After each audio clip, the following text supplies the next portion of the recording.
Hai guys, sorry tadi kayak keputus deh. Mungkin tadi dari signal deh. Apa kabar teman-teman semua? Balik lagi di 100% Villa, 100% Talks barengan sama saya Kurnia. Hari ini akan jadi host teman-teman semua di malam hari ini. Wait, kita tunggu lagi Kanza untuk join ya. Tadi kayaknya mungkin di sinyal saya agak bermasalah. Sambil nunggu, sambil aku ketik beberapa dulu ya.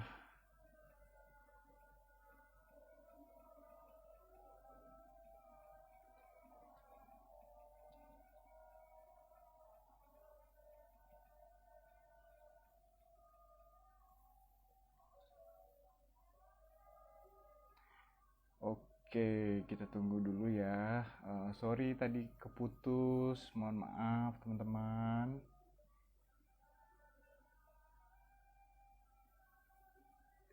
Oke.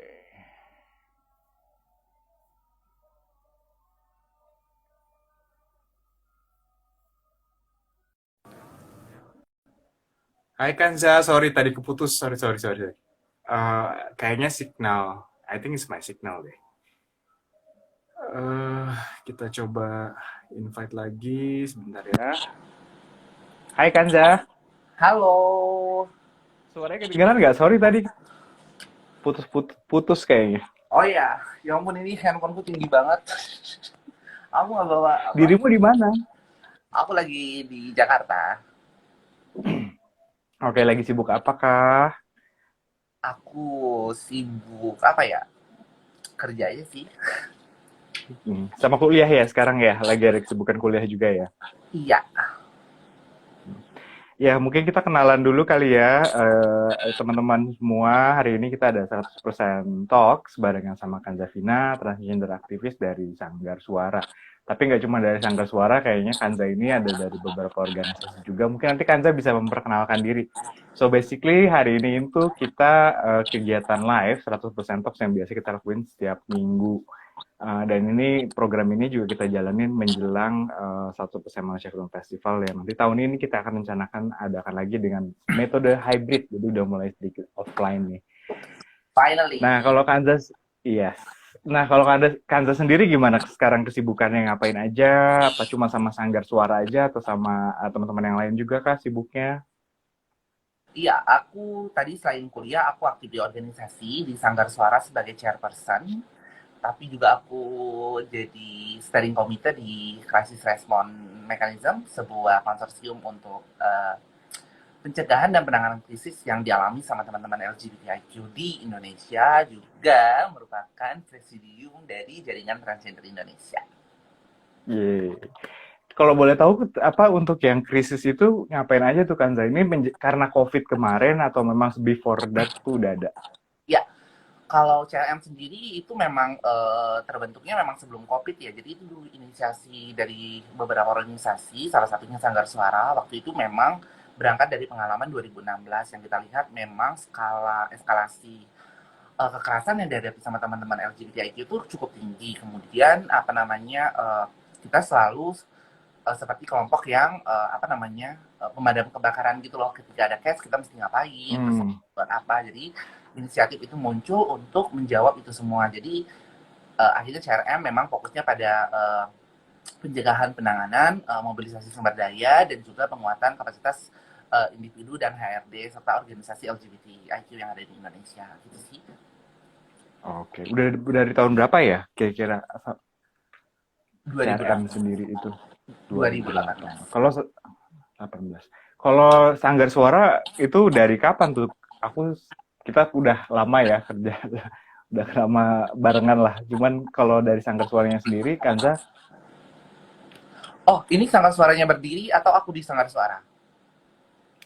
boleh dua-duanya. Mungkin dari perjalanan Sanggar Suara dulu kali ya. Baru. Oke, jadi kalau Sanggar Suara sendiri dia terbentuk itu sebenarnya dia subprogramnya Youth dari Yayasan Sri Kandi Sejati itu sejak tahun Hmm. 2006. Namun kemudian teman-teman merasa kayaknya jangan dijadiin kayak program aja deh teman-teman transpuan yang muda. Gimana nih kalau kita bikin organisasinya yang memang fokus pada isu teman-teman transgender perempuan yang muda karena yang dihadapi bukan hanya soal kesehatan tapi banyak hal kayak gitu. Salah satunya adalah advokasi gitu. Mungkin berangkat dari sana, teman-teman berdiri itu jadi sebenarnya terbentuknya 2006, tapi establish mandiri gitu ya, itu sejak tahun 2010. Dan aku sendiri join Sanggar Suara itu sejak tahun 2011 sebagai dulu peserta transkul, kemudian jadi tugas lapangan, program manager, dan sekarang dipercaya sebagai ketua Sanggar Suara. Gitu. Oke. Udah lama banget ya dari 2006 ya. Nah, tadi kalau misalkan Kanza mention terkait transkur ya, karena kan sebenarnya topik yang kita mau bahas, kita belum bahas topik topik yang benar mau kita bahas di hari ini kan lebih terkait sama I don't know, mungkin kita bisa sebut social event atau misalkan itu bentuk event yang mungkin bisa ada dalam bentuk edukasi atau advokasi. Nah, itu seberapa penting. Nah, tadi kalau misalkan Kanza mention terkait transkul, boleh cerita sedikit nggak tentang transkul itu? Perjalanannya akhirnya Kanza bisa memutuskan untuk ikutan sama Transkul juga di 2010 tadi ya, 2011. Ya, 2011. Jadi sebenarnya memang Transkul itu didesain untuk gimana sih teman-teman tertarik ke organisasi dan tertarik juga untuk Mhm. beraktivisme gitu ya. Dan juga bagaimana juga meningkatkan kapasitas teman-teman, tapi sesuai dengan minatnya teman-teman transgender perempuan muda nih apa kayak gitu. Jadi dibikinlah kayak begitu pageant kemasannya, tapi di dalamnya sebenarnya kita punya kurikulum belajar soal apa namanya ya, pengetahuan dasar soal hak asasi manusia, feminisme, hak kesehatan seksual dan reproduksi, terus soal keimanan, kemudian advokasi, dan ada 8 kalau nggak salah materi inti di Transkul. Nah, itu sih ya, semangatnya yang dibangun dan kemudian juga semangat itu yang terus kita jaga sampai sekarang ini kayak gitu. Dan memang sebenarnya Transkul itu sebagai batu loncatan teman-teman transgender perempuan muda Mhm. untuk mereka paham pertama soal hak-haknya kayak gitu ya, apa yang diperjuangkan, kenapa kondisinya sekarang seperti ini, dan teman-teman akhirnya sadar, kemudian mereka juga ingin turut memperjuangkan hak-hak kita sebagai warga negara yang selama ini memang sebenarnya hak itu sudah ada sejak lahir, tapi kemudian kan memang kita harus merebut itu gitu. Ya. Jadi kurang lebih sih begitu konsep untuk transkulnya sendiri. Dan eh, fokus kita memang di Jabodetabek, tapi kami pernah menyelenggarakan event skala nasional gitu yang diikuti kurang lebih sekitar 11 provinsi yang ada di Indonesia. Mhm. Kurang lebih sih gitu ya sekilas tentang gambaran Transkul. Nah, terus kalau Kanza sendiri, apa sih yang memutuskan Kanza untuk ikut di Sanggar Suara atau misalnya ikutan Transkul waktu itu? Sebenarnya kalau ikut di Sanggar Suara dan Transkul, sebenarnya ya memang Transkul itu menyodorkan hal yang di luar apa yang pernah kami pikirkan sebagai pada saat itu masih youth ya, sebagai anak Mhm. muda gitu ya. Apa sih harapannya, pengennya ngapain kayak gitu. Nah, Transkul Transkul tuh bikin bikin itu kayak gitu, bikin event itu. Dan aku pikir itu yang menarik gitu ya, itu yang menarik. Dan kayaknya apa ya, relate sama kondisi dan situasi dan apa yang ingin dipelajari sebagai individu trans pada saat itu, juga sebagai tempat untuk kumpul dengan teman-teman yang lain kayak gitu. Dan bonusnya ada beauty pageantnya itu sih kayak gitu. Jadi itu yang bikin aku Oke. pengen terus dapat kesempatan juga bergabung di Sanggar Suara. Aku ngerasa apa namanya ya, apa ya, aku merasa bahwa aku punya ketertarikan untuk bekerja pada bidang-bidang sosial gitu ya, Kemanusiaan. termasuk Mhm. mengerjakan apa namanya menjadi bagian dari pergerakan apa namanya sosial gitu. Aku merasa karena aku ada di sana, ya udah aku join. Dan memang Sanggar Suara fokusnya pada pemberdayaan dan advokasi, dan apa punya visi misi dan nilai-nilai yang memang sejalan dengan prinsip-prinsipku sebagai seorang manusia tentunya. Dan aku merasa bahwa kayaknya seru nih kalau bisa join di Sanggar Suara. Jadi Iya, begitulah iya. sampai sekarang ini kayak gitu. Dan semangat itu juga yang coba kami pertahankan di Sanggar Suara. Tentunya yang baik tetap kita pertahankan, tapi yang kurang tetap kita harus improve dan harus mengikuti perkembangan apa namanya perkembangan zaman, bukan masuk perkembangan uh, ya kehidupan inilah gitu. Oke. Nah, terus kalau kegiatannya sendiri nih, aku nggak, ya boleh cerita tentang Transkulnya atau misalnya tentang Sanggar Suaranya itu sendiri. Kan kita kemarin juga ada pandemi, misalnya kita dari 100% juga akhirnya memutuskan online. Nah, itu kegiatannya ada yang tertahan kah selama pandemi kemarin itu atau berubah jadi online? Kebetulan pas awal pandemi itu kami sedang menjalankan transpol untuk angkatan 2019 pada saat itu. Mhm. Terus angkatan 2020 sorry. Dan ya itu, kita ketahan sempat 1 tahun, terus kita reprogramming gimana nih dealing dengan situasi COVID yang semuanya serba online, dan mau tidak mau kan itu harus dilakukan. Akhirnya kita mencoba beberapa cara lah untuk gimana tetap menjalankan transport. Salah satunya dengan model apa namanya hybrid class kayak gitu. Tapi pada saat itu nggak bisa karena memang apa namanya eh, skala apa namanya positif COVID di Indonesia itu tinggi tingginya kayak itu, lagi tinggi tinggi Ya. banget, dan akhirnya itu yang kita harus memanfaatkan ya sumber daya teknologi jadinya kayak gitu. Jadi memang mau tidak mau kita diharuskan untuk ikut gitu ya, memahami konteks perkembangan teknologi juga. Akhirnya kita menggunakan Zoom, dan ya angkatan 2020 itu angkatan uji coba lah ibaratnya, gimana kalau kita bikin sistem hybrid, dan ternyata tidak begitu signifikan hasilnya karena banyak banget kita yang tidak bisa memantau dinamika kelas, misalkan terus memastikan bagaimana teman-teman ini apa namanya ikut dan terlibat dan bisa berkontribusi secara apa namanya secara bermakna gitu ya, karena juga kita tahu bahwa teknologi itu bukan hanya soal apa namanya toolsnya, tapi bagaimana Hmm. seberapa aksesibel kah dia bagi teman-teman trans kayak gitu. Dan apakah sudah cukup familiar bagi teman-teman trans, itu juga menjadi tantangan kita sih pada saat itu. Dan iya, belajar secara online 4 jam depan kamera itu ya kadang pesertanya tidur, ada yang lupa matiin kamera sambil ngorok, terus ya kita pun juga apa namanya ada materi yang memang harusnya kita kalau online itu kalau offline itu membutuhkan waktu sekitar ya 5 sampai 7 jam, ini kita harus post dalam waktu kurang Ya. lebih 4 jam, dipotong break, dan tentu ya gimana ya secara selalu ada apa namanya kelebihan dan kekurangannya. Salah satu kekurangannya Benar. itu tadi gimana kita bisa improve dalam waktu yang singkat, tapi memadu padatkan materi-materi yang ada itu dan bisa diserap oleh teman-teman peserta dengan sebaik-baiknya. Tapi ya itu tadi Iya. sih. Tapi keuntungannya jadi kita bisa berkumpul dalam ruang-ruang virtual kan kayak gitu, dimana pada saat kemarin kita nggak bisa kumpul, tapi karena adanya teknologi akhirnya kita bisa tetap tatap muka baik secara online kayak gitu ya. Tapi ya itu sih, lagi-lagi itu soal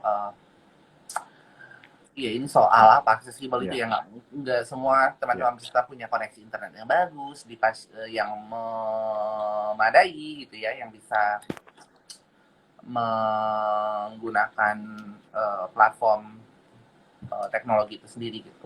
Oke. Nah, kalau dari itu berarti sekarang mulai 11 provinsi itu dilanjutkan atau cuman kemarin aja? Akhirnya COVID balik lagi ke Jabodetabek kah atau gimana tuh?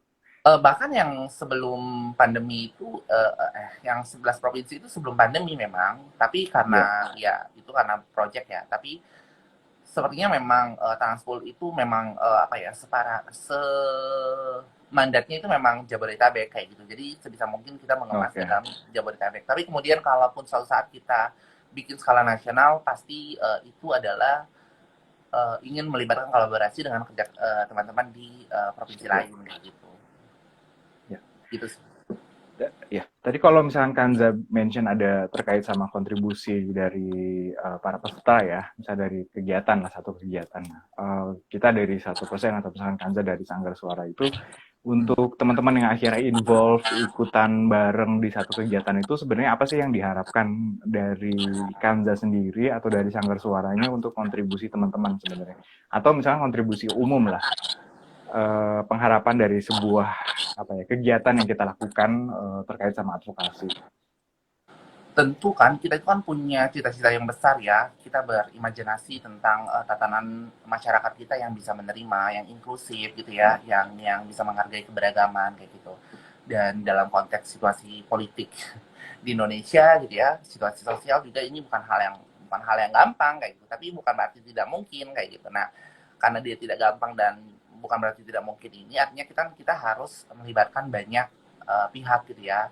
Dan kalau kita kerja sendiri itu kan kita selalu apa ya, waktu terus berjalan gitu ya, dan apa namanya kapasitas kita juga terus apa namanya kapasitas orang tuh kadang dia bertambah, tapi juga di sisi lain apa namanya ada usia gitu yang menanti, Hmm. maksudnya kayak lo harus dealing dengan itu, dan akhirnya ya Ya. transkul itu salah satunya adalah kontribusi besarnya yang kita harapkan dari teman-teman peserta. Pertama, mereka mengenali hak-hak mereka sebagai warga negara dulu, terus bisa menerima diri mereka sebagai trans kayak gitu. Yang kedua adalah pun ketika mereka bisa akhirnya kemudian punya ketertarikan untuk ikut dalam gerakan untuk mengadvokasi hak-haknya sebagai warga negara dan ikut dengan apa namanya gerakan sosial yang lainnya, akhirnya apa namanya mereka aktif gitu ya menyuarakan isunya, dan ya artinya itu poin plusnya sebenarnya kayak gitu. Jadi sebenarnya kami suka bilang bahwa transkul itu batu loncatan. Tapi setelah itu teman-teman lah yang memutuskan mereka akan seperti apa nanti ke depannya. Kalaupun suatu saat mereka bisa dan akhirnya ingin gitu ya terlibat dalam gerakan Ya. sosial, ya aku pikir itu adalah poin plus yang apa ya, kita memanen hal yang tidak kita sebelumnya belum kita ekspektasikan kayak gitu. Oke. Kalau dari tadi poin plus yang Kanza mention, nah dari teman-teman ini udah dari berapa itu? 2000 tahun berapa sih pertama kali transkul tuh? Kira-kira hasilnya apakah sesuai ekspektasi atau over ekspektasi? Akhirnya lebih dari ekspektasi yang teman-teman harapkan sebenarnya. Sejauh ini sejalan ya dengan apa yang dicita-citakan sama teman-teman pendiri pada saat itu, dan ya mungkin bisa berkaca dari kita-kita aja yang ada di Sanggar Suara sama teman-teman transpuan muda yang sekarang juga mungkin aktif di beberapa organisasi lain kayak gitu, dan rata-rata memang alumni transkul kayak gitu, dan kita ngerasa bahwa itu salah satu hal yang aku pikir sebuah keberhasilan gitu ya, karena apa namanya teman-teman akhirnya bisa bekerja di tidak hanya di Sanggar Suara tapi di organisasi Ya. lain, terus mereka aktif gitu ya menggunakan hak-haknya, dan apa namanya juga apa ikut mengkritisi situasi situasi politik dan sosial kita kayak gitu ya, karena kesadaran mereka sendiri, jadi bukan karena paksaan dari organisasi ataupun paksaan dari pihak lain kayak gitu. Dan menurutku melihat teman-teman aktif kemudian apa namanya dapat berkontribusi penuh ya minimal kepada diri mereka sendiri, itu Hmm. sebuah hal yang memang ingin kita lihat sih sekarang ini. Oke. Thank you, thank you. Nah, kalau tadi kita ngomongin transkul, aku mungkin lebih akan naik lagi, maju lagi ke yang lebih general kali ya. Kalau misalkan menurut Kanza sendiri nih, kita ngomongin social event dari organisasi lain lah, atau misalkan dari satu percaya manusia, kira-kira seberapa penting atau misalnya seberapa berpengaruh kali ya untuk kegiatan advokasi terkait sama isu-isu human rights. Kan banyak organisasi dan kegiatan-kegiatan yang biasanya kita lakukan terkait sama human rights itu sendiri. Dan kalau dari Kanza sendiri, ekspektasinya dari kegiatan-kegiatan di luar dari teman-teman trans itu sendiri, apakah sudah memberikan ruang yang cukupkah untuk teman-teman? Nah, itu mungkin Kanza bisa sharing juga kah? Sejauh ini sih yang apa namanya yang aku alami mungkin apa namanya sudah menuju ke apa yang kita harapin kayak gitu ya, apa yang aku harapin secara Hmm. apa kalau kita berimajinasi itu melihat gerakan yang sekarang ini bagaimana teman-teman dilibatkan ataupun melibatkan diri, aku pikir ruangnya sudah cukup banyak yang terbuka, tapi meskipun ada beberapa catatan, tapi menurutku yang namanya kita belajar satu dengan yang lain memang apa namanya ruang-ruang belajar itu akan selalu ada kayak gitu, dan yang terpenting bagaimana kita bisa terus improve, memperbaiki kayak gitu ya, dan apa namanya yang pasti sih nggak capek untuk terus mengorganisir dan membuat event-event yang memang mungkin bagi sebagian orang tidak begitu penting, tapi kan apa namanya kan orientasi kita berbeda-beda gitu ya untuk melihat sebuah program ataupun sebuah acara kayak gitu. Ya. Jadi menurutku apapun yang dilakukan oleh teman-teman jaringan ataupun yang dilakukan oleh teman-teman organisasi kayak gitu ya, yang pasti mungkin kita tidak bisa melihat dari sisi kita aja kayak gitu. Mungkin juga bisa dilihat dari sisi orang-orang yang terinfluence, mungkin orang-orang yang memang merasakan langsung manfaatnya kayak gitu ya, atau memang mereka yang apa namanya juga mungkin bisa berkontribusi dalam event-event yang kita bikin kayak gitu. Ya. Jadi itu sih yang terpenting menurutku sekarang ini, karena memang ya biasa kita nggak bisa memenuhi ekspektasi banyak orang kayak gitu ya dalam bentuk apa namanya gambaran yang sempurna di setiap kepala manusia kan beda-beda gitu ya. Dan, tapi Ya. minimal kita melakukan, kalau misalkan balik ke Sanggar Suara, minimal yang kita lakukan adalah memang based on kebutuhannya teman-teman komunitas kayak gitu. Kalau orang bilang dari mana kebutuhan komunitas, loh iya representatif di Sanggar Suara semuanya teman-teman komunitas perempuan kayak gitu, dan dan apa namanya dan sebisa mungkin itu yang leading memang teman-teman transnya sendiri, apapun yang menjadi apa yang diinginkan, apa yang dicapai, apa yang ingin diperjuangkan kayak gitu. Dan menurutku itu sih yang penting teman-teman yang lain bisa mendukung, terus memberikan jalan gitu ya, terus apa ya, tidak meninggalkan kayak gitu sih. Menurutku itu yang terpenting dalam kondisi yang sekarang ini, karena ya kita tahu di sisi lain kita memang berlomba-lomba untuk apa namanya, fokus terhadap isu kita masing-masing, tapi ruang-ruang kolaborasi menurutku harus tetap diadakan sebagai pengingat sebenarnya bahwa ya bekerja dan interseksi dengan satu dengan yang lain itu bukan bukan hanya itu tadi ya, bukan hanya memenuhi apa yang ada di kepala kita, tapi sebenarnya kita sedang membuat apa namanya, suatu yang mungkin apa yang ada di kepala kita, termasuk salah satunya yaitu tadi membuat apa namanya, interseksi di antara gerakan yang mungkin semua orang bisa berkontribusi di dalamnya kayak gitu. Oke. Ya ini Kak Vincent Santosa mention sepakat gitu. Mungkin kalau teman-teman yang ada kebetulan hadir pada malam hari ini mau tanya langsung sama Kanza, silahkan ditanya langsung. Tadi kalau misalkan aku coba mau nanya sih, atau sedikit bukan menyimpulkan sih, aku sebenarnya mau nanya. Kalau misalkan tadi Kanza bilang kan dari berapa pelatihan si 8 materi yang dipelajari di Sanggar Suara untuk di Transkulnya. Nah itu kan akhirnya beberapa teman-teman yang memang dari situ akhirnya keluar dan join di beberapa organisasi lain di luar. Nah, kalau misalkan keterlibatan mereka di ruang publik lain yang lebih besar, misalkan apakah mereka akhirnya memberanikan diri untuk apa ya? Kan sekarang aku lihat juga beberapa teman-teman dari Transkul yang akhirnya kerja sudah di perusahaan yang lebih umum lah gitu. Maksudnya nggak cuma di organisasi aja atau misalkan di beberapa sektor industri yang memang untuk teman-teman trans. Nah itu kira-kira kalau dari Kanza sendiri melihat itu sebuah kesuksesan kah, sebuah success story buat teman-teman atau buat dari Transkul atau Sanggar Suaranya sendiri atau gimana tuh? Atau memang ada perubahan dari masyarakat sendiri? Ya itu tadi kan maksudku, apapun yang kita lakukan itu pasti akan berkontribusi pada bagaimana cara pandang seseorang ya, termasuk masyarakat mungkin kayak gitu. Jadi mungkin kan dalam masyarakat juga mereka berekspektasi ingin melihat sosok-sosok teman-teman trans yang mungkin gimana ya, dalam ekspektasi mereka yang kadang-kadang kita juga nggak tahu mereka maunya seperti apa kayak gitu. Tapi kan dengan muncul sosok-sosok yang mungkin bisa mendobrak apa yang selama ini menjadi stigma yang dilekatkan oleh teman-teman oleh masyarakat terhadap teman-teman transgender, misalkan menurutku di sisi lain itu sebuah kebanggaan gitu ya, dan sebuah success story juga menurutku itu penting kayak gitu. Dan tentunya kita ingin melihat lebih banyak lagi kayak gitu. Tapi kan problemnya adalah seberapa banyak jumlahnya kayak gitu. Dan apakah yang fighting harus teman-teman trans sendiri kayak gitu. Kan orang-orang yang maksudnya mereka dari kelompok private sektor kah atau pemerintah, apakah juga punya keinginan untuk gitu ya merubah atau menjamin bahkan melindungi orang-orang dengan ragam identitas ini kayak gitu. Sebenarnya kan itu yang apa ya, yang kita harapkan gitu ya, banyak maksudnya banyak individu transgendernya yang bekerja pada sektor-sektor informal, pada sektor-sektor formal gitu ya, dan tapi di sisi lain juga mereka dilindungi, mereka dihormati, mereka diapresiasi, sehingga nggak banyak yang ya semua orang bekerja dalam tekanan, tapi maksudku tekanan yang dihadapi sama kelompok trans, kalau orang nggak sensitif itu dia double gitu ya,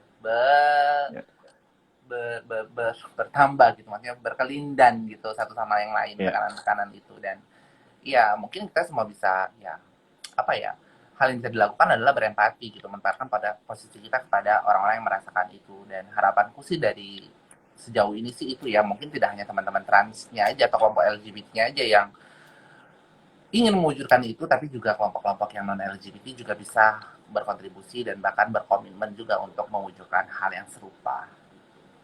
Ya, oke. Nah, aku mau highlight sedikit sih Kanza terkait sama teman-teman trans yang akhirnya diberikan kemudahan, diberikan akses akhirnya untuk pembuatan KTP misalkan.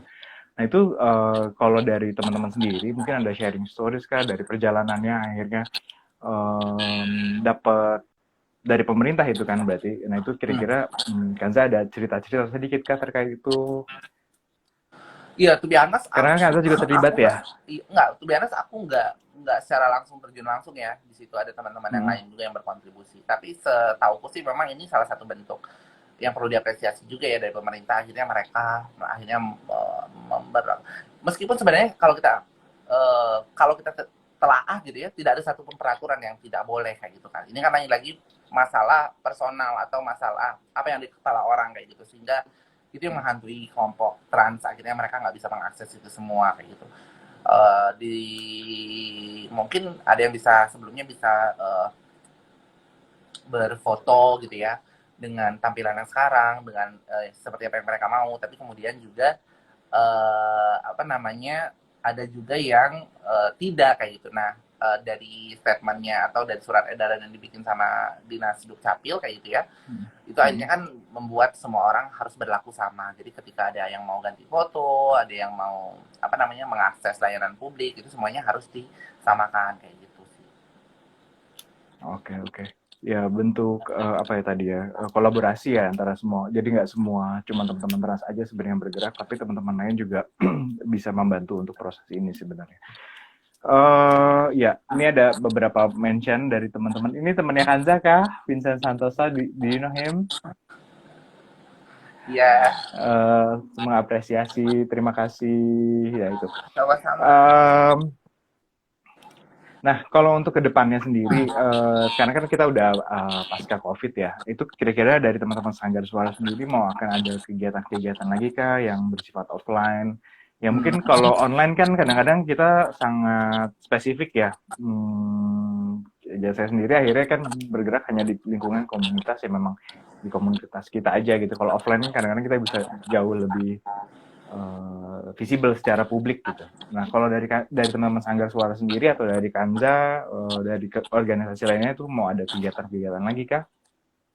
Tentu ya, maksudku kalau bisa bikin kegiatan yang memang tidak hybrid gitu ya, bisa berkumpul bersama, kenapa tidak kayak gitu. Tapi yang terpenting adalah meskipun kita bisa balik kembali lagi, maksudku aku nggak tahu apakah sekarang kita menuju endemi atau tidak kayak gitu ya, tapi beberapa kegiatan sudah bisa dibikin secara offline kayak gitu. Tapi tentunya kita juga harus tetap dengan standar apa namanya kesehatan mungkin gitu ya, dan juga keamanan sih jangan pernah dilupakan, karena selalu ada celah untuk membatalkan atau orang lain, maksudnya selalu ada cara dari kelompok lain untuk menggagalkan ataupun membatalkan acara-acara yang ingin kita buat. Jadi belum bisa se-go public itu banget maksudku. Jadi memang harus ada beberapa hal-hal yang perlu kita apa ya?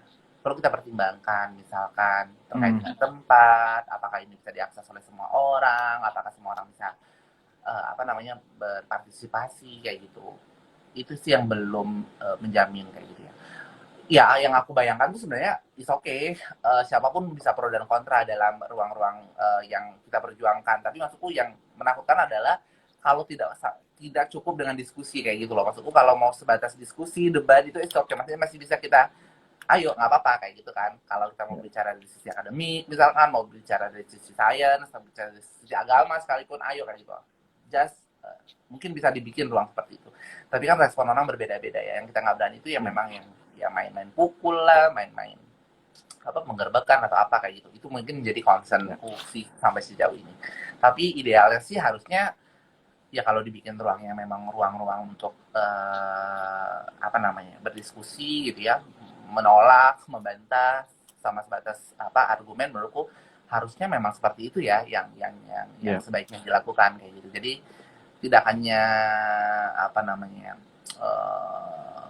menolak lalu kemudian melakukan ancaman kayak gitu, tapi ruang-ruang diskursus yang model-model seperti itu menurutku menarik kalau memang semua orang bisa tentu menghormati gitu ya, menghormati satu sama lain, tidak mengancam, dan kemudian juga bisa menjamin semuanya aman kayak gitu. Itu yang Ya. mungkin belum bisa kita wujudkan sampai sejauh ini. Karena Oke. kenapa Nah, menurutku ya kalau sekelas, ya. sekelas ruang-ruang akademik kayak universitas-universitas saja bahkan punya ketakutan sendiri, bahkan event-event mereka juga kadang uh, di, di, di, di dibatalkan atau bahkan ada yang dibubarkan kayak gitu. Jadi ya begitulah perwujudan bagaimana penerimaan kelompok LGBT di masyarakat sekarang ini. Itu ruang-ruang akademik loh ya, maksudku. Hmm. Seharusnya orang bisa membahas apapun itu, tapi ternyata tidak kayak gitu. Ya, ini yang sebenarnya next question yang aku mau tanya sih. Kan tadi kalau Kanza cerita tentang ruang publik di akademik itu, nah kalau dari pemerintah sendiri pernah nggak sih atau ada cerita dari Kanza sendiri atau dari teman-teman apa ya mungkin sekedar undangan aja, berarti kan tuh ada ajakan untuk keterlibatan untuk misalnya teman-teman berbicara, melakukan advokasi langsung sama stakeholder saat kayak gitu, kira-kira pernah nggak sih ada inisiasi dari pemerintah itu sendiri? Di beberapa ada sih mungkin kayak Hmm. kayak misalnya kayak penanggulangan HIV gitu-gitu kan juga kan sering banget berinteraksi langsung dengan Kementerian Kesehatan dan melibatkan teman-teman apa namanya komunitas juga dalam penanggulangan HIV kayak gitu. Mungkin di sektor-sektor lain juga ada kayak gitu ya dan dilibatkan dalam mungkin di daerah di provinsi lain mungkin interaksi antara hubungan antara komunitas dan pemerintah atau pemerintah setempat itu sangat baik kayak gitu ya dan tidak Hmm. tidak apa namanya aku makanya aku bilang tidak semua tempat tapi seperti itu kayak tapi di sisi lain ada yang benar-benar harus ngumpet-ngumpet nih jangan sampai diundang kalau diundang sama pemerintah itu artinya kayak gimana kayak gitu selalu ada ruang-ruang yang seperti itu sih menurutku selalu ada hal-hal Hmm. cerita-cerita menarik yang seperti itu yang bisa kita belajar sesama lain tapi yang penting kita jangan Hmm. memaksakan apa ya kadang-kadang apa yang baik di provinsi lain gitu belum tentu bisa diimplementasikan di provinsi lainnya kayak gitu Ya. karena ya itu lagi sosial politik dan budayanya juga berbeda kayak gitu. Nah, apa namanya? Mungkin itu yang tidak bisa kita paksakan sebenarnya. Ruang-ruang pelibatan menurutku pasti ada saja sih. Aku nggak mau bilang nggak ada ya, pasti ada saja kayak gitu. Tapi kalau aku secara pribadi kayak gitu ya, memang aku tidak bukan tidak sangat suara sendiri tidak begitu menaruh harapan besar kepada pemerintah sampai sejauh ini. Jadi memang ya kerja-kerjanya sebaik mungkin bukan tidak melibatkan pemerintah ya kerja-kerja yang melakukan advokasi secara yang apa namanya yang kepada pemerintahan gitu sebaiknya dilakukan oleh teman-teman bukan sebaiknya oleh tapi sebaiknya bisa dilakukan bersama teman-teman jaringan kayak gitu Ya, jadi ya. tidak jalan sendiri Nah, karena kalau dulu pernah dari kita lapangan, kayak kita mau audiensi gitu surat kita nggak pernah dibalas-balas jadi kayaknya malas lah di PHP mulu kayak gitu jadi lebih baik kita kayak join dan nimbrung dengan organisasi yang lainnya gitu menurutku itu salah satu strategi yang bisa dipakai. oke, ya, thank you. Nah, itu dia aku juga mau lanjut di pengalaman teman-teman sih di lapangan itu. Kan pasti ada yang pro, ada yang kontra. Nah, kalau misalnya teman-teman mau share atau Kanza sendiri mungkin dari pengalaman-pengalamannya kira-kira apa sih yang positif banget atau misalkan apa ada hal-hal yang akhirnya membuat yang sangat negatif gitu kalau misalkan dalam setiap kali melakukan kegiatan secara publik misalkan. Ada mau sharing stories kah?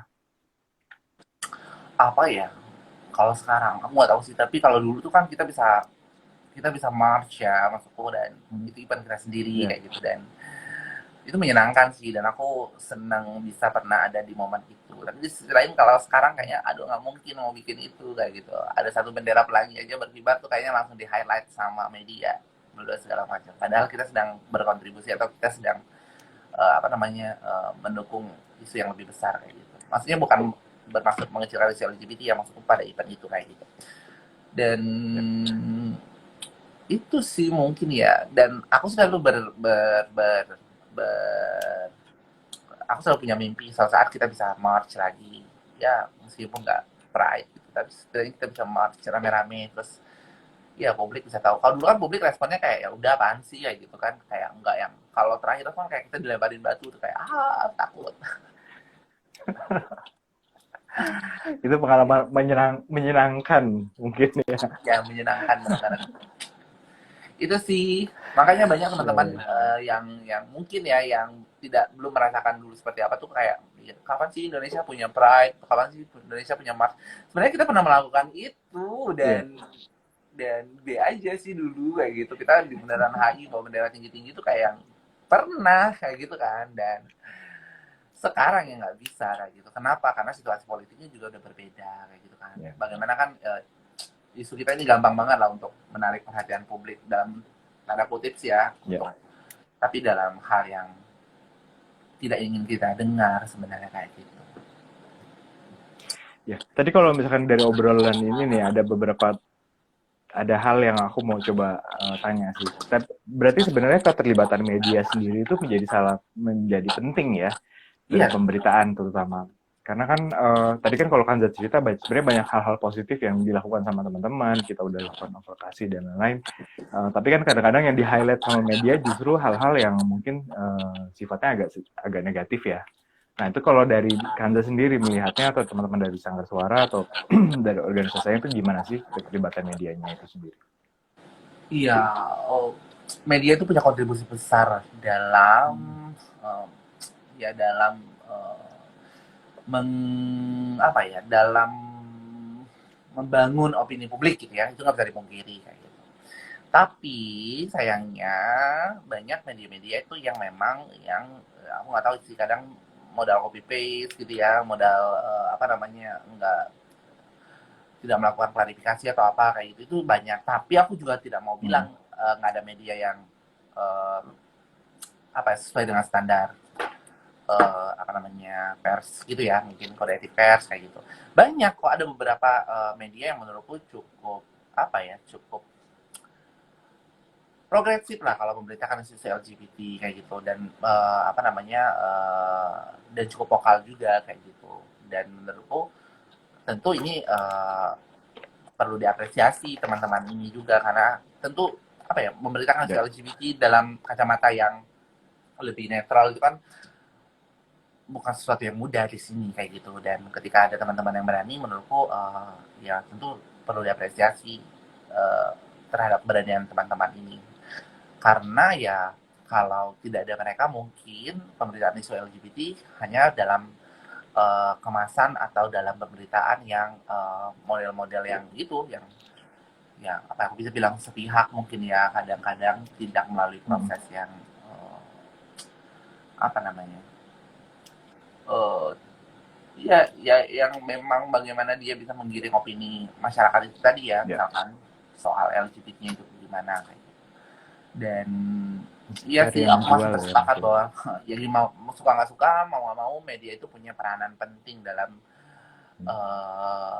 banyak hal, termasuk bagaimana merubah juga opini masyarakat. Jadi apapun yang Ya. ditulis oleh media gitu ya, itu kan bukan serta merta apa namanya, bukan serta merta nggak punya dampak langsung kayak gitu. Itu pasti berdampak banyak hal, terutama kepada Ya. kehidupan teman-teman LGBTIQ kayak gitu. Ya.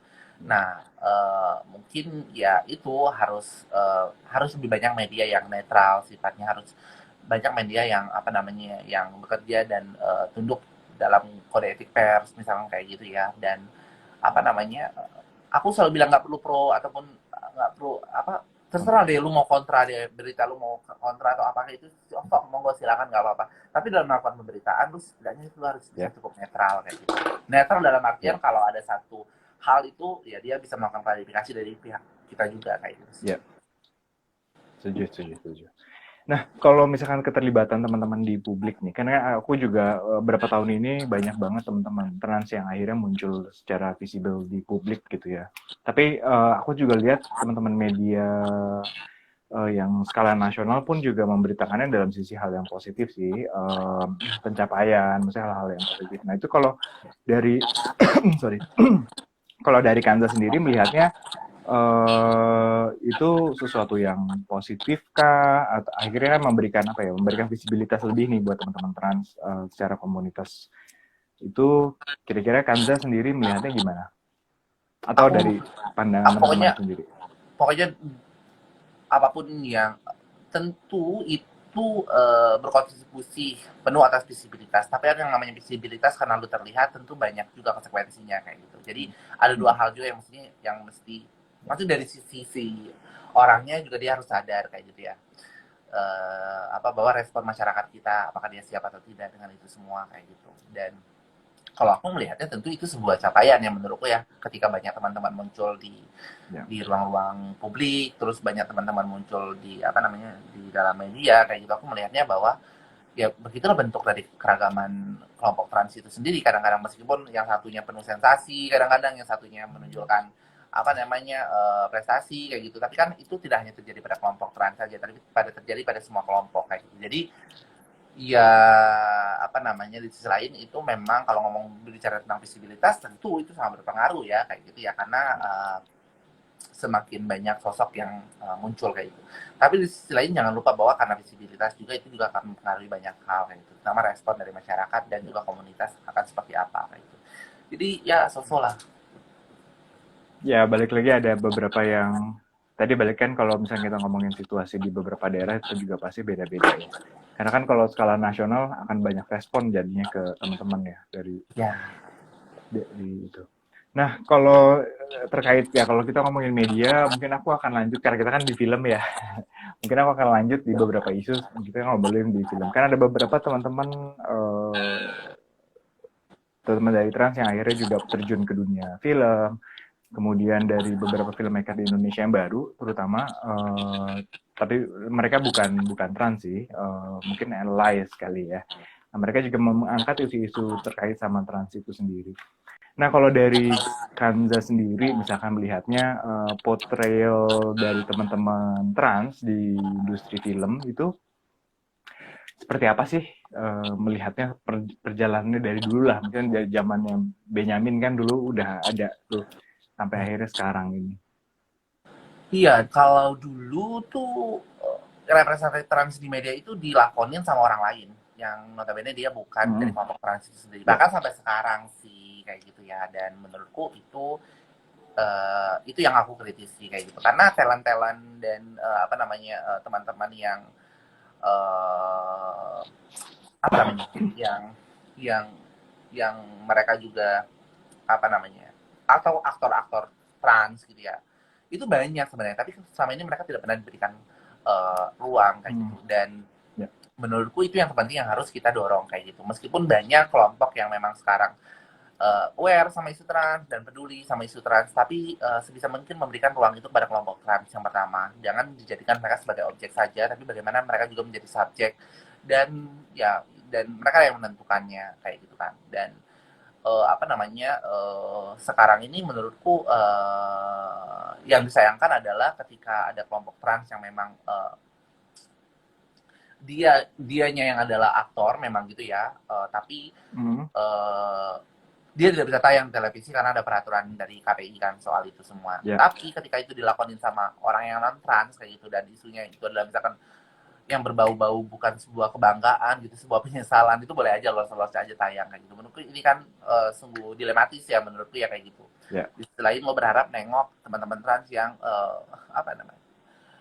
Yang lebih banyak kayak itu di TV di media tapi di sisi lain juga lo dihalangi sama peraturan-peraturan yang memang kurang ajar aku bisa bilang kayak gitu ya tapi ya gimana lagi ya itulah realitanya kayak gitu tapi aku sangat mendorong ketika ada teman-teman yang mau dan memang mereka tertarik dalam dunia media kreatif kayak gitu ya atau dalam dunia seni dunia perfilman aku sangat mendorong penuh dan aku sangat mendukung itu kayak gitu tapi aku juga akan terus mengkritisi ketika ada orang yang memang mereka merebut ruang-ruang teman-teman trans yang seharusnya bukan menjadi ruang mereka. Gitu.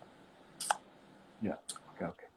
Ini ada satu pertanyaan dari di Ishvara, aku nggak tahu betul nggak namanya. Sebenarnya lebih terkait sama transpuan atau LGBT dan kematian sih. Lebih mau nanyain kira-kira sejauh ini tuh dari teman-teman Sanggar Suara atau organisasi lain tuh pernah menangani kasus seperti ini nggak sih? Prosesi ketika ada pemakaman sebenarnya lebih ke situ sih. Pernah ngangkat isu itu kah? Sebentar, aku juga sambil mikir. Setauku dulu ada beberapa organisasi yang fokus deh sama bahkan mereka bagaimana cara memandikan jenazah yang gitu-gitu lah ya. Tapi kalau Sanggar Suara sendiri, kita belum sampai sejauh itu ya pembahasannya kayak gitu karena apa namanya berdasarkan pengalaman kita misalkan kayak apa namanya tapi ini aku bukan berbicara tentang Sanggar Suara kalau kayak aku pribadi aku tuh punya pemikiran kayak ya udah sih kalau mati itu urusan orang yang hidup terserah deh lu mau ngapain gue kayak gitu Tapi kan ada orang-orang Oke. yang memang apa ya Ya. namanya, ada orang-orang yang berpikir bahwa mungkin sebagian teman-teman ingin ya matinya diperlakukan seperti mana, sesuai dengan agama, sesuai dengan itu ya. Aku sangat menghargai itu, menghormati itu. Tapi to be honest, di Sanggar Suara kita belum pernah sampai sejauh itu membahas ini karena apa namanya ya, soal kematian itu kan juga akhirnya bukan soal menjadi diri lo lagi, tapi menjadi bagaimana lo dipandang oleh orang lain kayak gitu. Sepenuhnya lo nggak akan bisa, meskipun ya ini pengalamanku sendiri, beberapa Mhm. beberapa mengatakan teman-teman ke peristirahatan terakhir itu ya aku akhirnya nggak bisa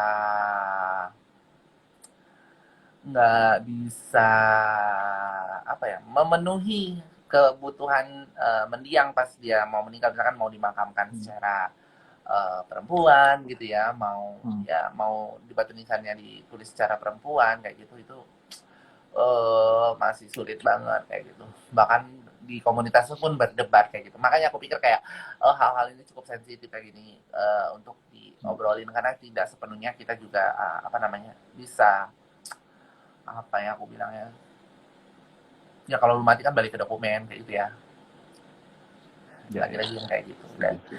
ya kalau aku Ya secara masih pribadi, tapi panjang lah ya. ini sekali lagi ya, sekali lagi apa namanya, ini perspektifku sendiri gitu ya, sebagai orang yang tidak tidak memikirkan itu terlalu dalam. Menurutku ya udahlah, kalau gue mati urusan yang hidup, lu mau buang gue kek gitu, lu mau bakar, lu mau tanam, bisa kayak nggak apa-apa kayak gitu. Itu sih suara. Tapi kalau dari Sanggar Suara sebenarnya enggak. Tapi kalau dialog-dialog dengan agama, tokoh agama itu penting. Itu pernah sering kita Ya. lakukan gitu, termasuk kan di trans itu juga salah satu materi kita kan trans dan spiritual ya, maksudku kayak gitu. Tapi kan merubah paradigma yang lebih besar lagi gitu ya, bagaimana muka agama ini bisa melihat kita, ini kan sesuatu yang luar biasa alotnya kayak gitu. Kematian Dorce itu menurutku satu hal yang aku berefleksi penuh sebenarnya atas lagi-lagi atas tubuh gitu ya, dan atas tubuh, atas otoritas kita kayak gitu ya, sebagai seorang manusia, dan kemudian kita mati, semua itu perdebatannya luar biasa kayak gitu ya. Bahkan lu mau mati aja, lu sebelum mati lu sadar lu mau dimakamkan seperti apa, tapi bagi kelompok lain itu nggak bisa, tetap aja nggak bisa kayak gitu. Itu yang menurutku kayak wow, bahkan mau menjadi diri sendiri sampai mati pun itu harus ada campur tangan orang lain kayak gitu. Dan itu faktanya. Oke. Oke, masih ya aku nggak tahu deh, mungkin Kansa bisa highlight sedikit kah untuk di Indonesia gitu ya, terutama kan kalau misalkan kita harus atau I don't know membandingkan dengan beberapa negara lain kan mungkin mereka secara pergerakan mereka lebih maju karena mereka mulai lebih awal juga sih sebenarnya. Nah Enggak kalau di juga sih Indonesia menurutku. sendiri Gerakan trans itu di setiap negara itu beda-beda, memang nggak ada yang ideal, belum ada yang ideal, belum ada yang ya aku temukan bahwa gerakannya ideal. Karena ya biasa, misalkan kayak di Amerika Serikat perjuangan teman-teman LGBTIQ-nya terhenti ya ketika same-sex marriage saja, tapi melupakan perjuangan teman-teman trans kayak gitu. Di negara lain juga kayak gitu. Aku beberapa kali kesempatan ngobrol sama teman-teman uh, di UK, makan juga mereka bisa bilang bahwa dengan hidup di UK sebagai seorang trans dan lo misalkan kulit gelap kayak gitu, bahkan di Amerika juga kayak gitu, itu sama aja ngerinya kita hidup di Indonesia saat ini kayak gitu. Bahkan dulu orientasi kita bisa berpikir mungkin nggak kayak gitu deh.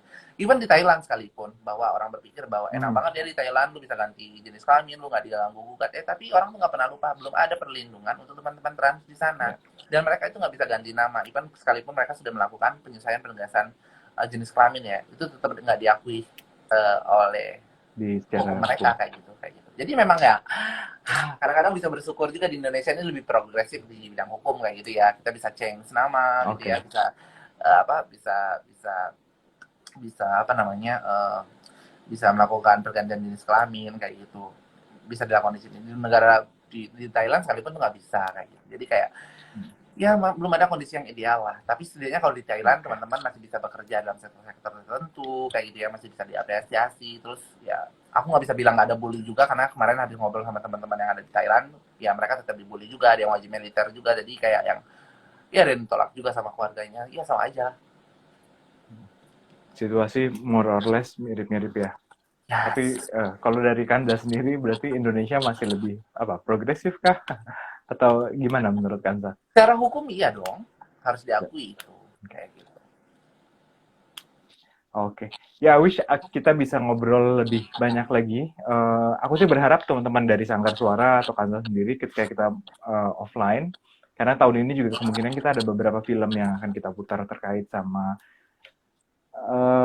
teman-teman terkait sama komunitas trans yang diangkat. Ya tadi balik lagi sih nggak cuma dari teman-teman trans aja. Oke, ini ada beberapa pertanyaan. Nanti untuk tadi siapa namanya ya di Ijuara itu mungkin nanti bisa DM Kanza langsung aja kali ya kalau misalkan mau ngobrolin terkait sama yang tadi mau dia itu. Jadi silakan Ayo follow Kanza Isfara, kita langsung bikin atau follow bareng-bareng. Transkol ya. Kita bikin bareng-bareng Nanti Isfara. kita Isfara itu dia kalau adalah uh, second runner up-nya Transkul tahun ini. oh, oke. Okay. Tahun ini kan kemarin baru dilakukan lagi ya. Iya, itu Isfara Ya. itu salah satu. Dia juara 2. Oke, okay, thank you. Ya, nanti dilanjutin aja sama Kanza kalau gitu. Nah, ini ada pertanyaan sebenarnya dari Ren, karena kan kita tahu Kanza juga saat ini kan lagi sambil kuliah ya. Sebenarnya pertanyaan umum aja sih.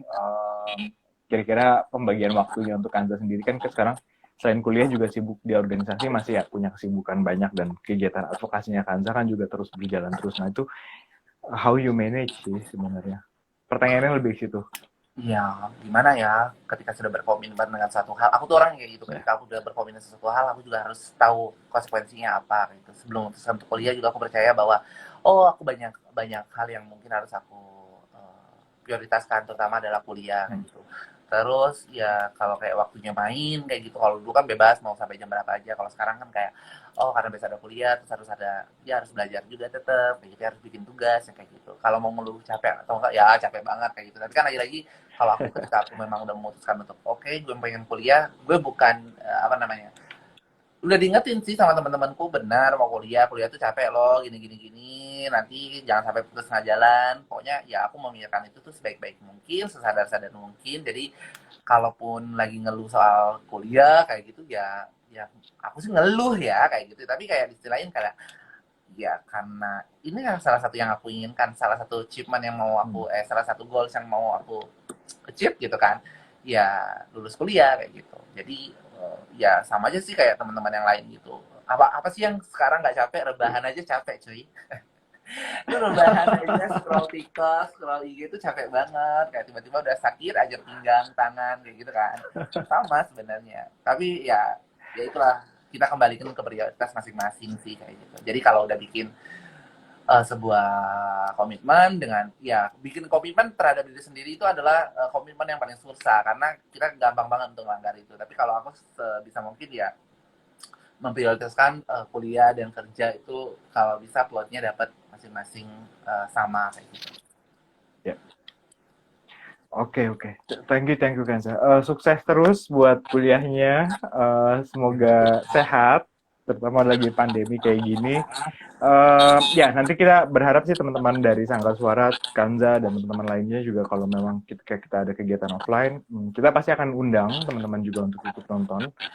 Karena memang ada beberapa isu yang mungkin apa ya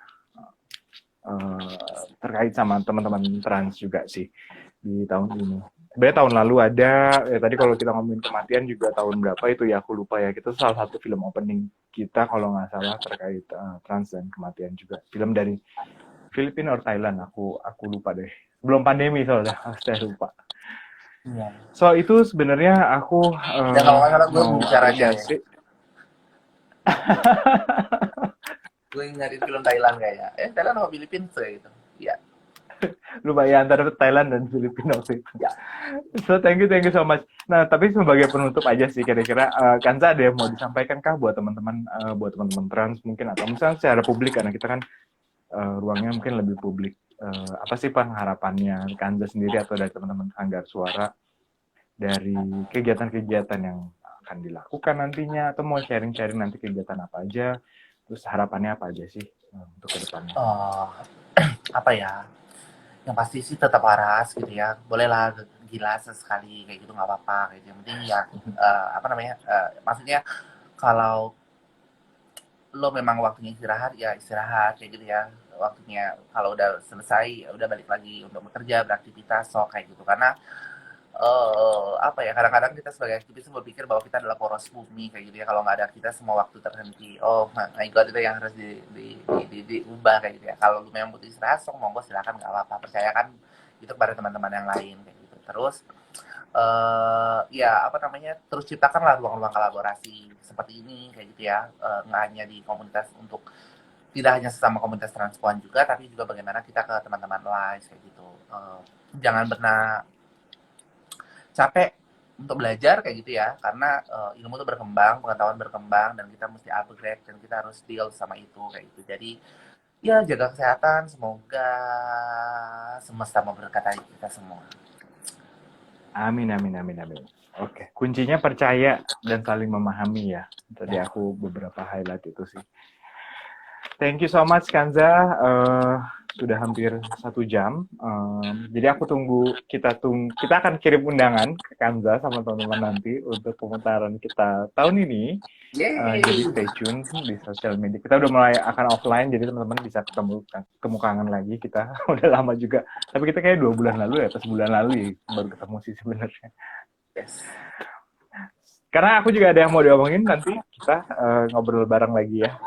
Oke. So, thank you so much Kanja. Ketemu lagi di acara offline berikutnya. Oke, dadah. Oke, thank you.